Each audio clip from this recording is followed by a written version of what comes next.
Ici, il ne reste plus grand-chose du monde d'avant la crise sanitaire. Mais pas de catastrophisme, le Boys Paradise fait peau neuve.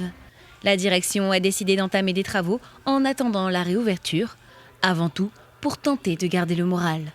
C'est soit on devient dépressif, soit on essaie de se lancer dans quelque chose. Moi, je me suis dit, je vais refaire un petit peu ce qu'on appelle le peau neuve pour essayer de créer justement un petit peu d'originalité à la réouverture, pour donner un peu de baume au cœur. Et puis surtout, nous, moralement, il faut savoir qu'au bout d'1 an et demi, on est quand même bien abattu. Des perspectives qui manquent depuis 15 mois.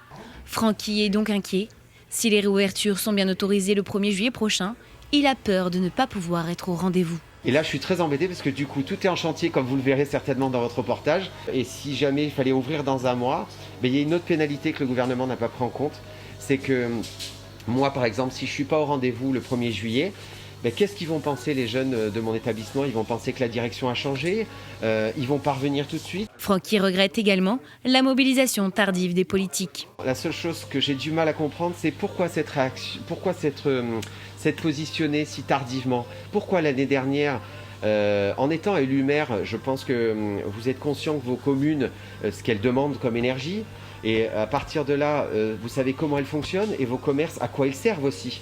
Donc pourquoi réagir si tardivement? Ne pas avoir justement l'été dernier, peut-être éviter des concentrations. Parce que quand nous on est fermé discothèque, pour les petits clubs comme les gros clubs, moi j'aurais accueilli admettons 100 personnes, ça aurait été peut-être 100 personnes de moins qui traînaient dans les rues ou sur les plages. Une liste interminable de problèmes auxquels est confronté le monde de la nuit.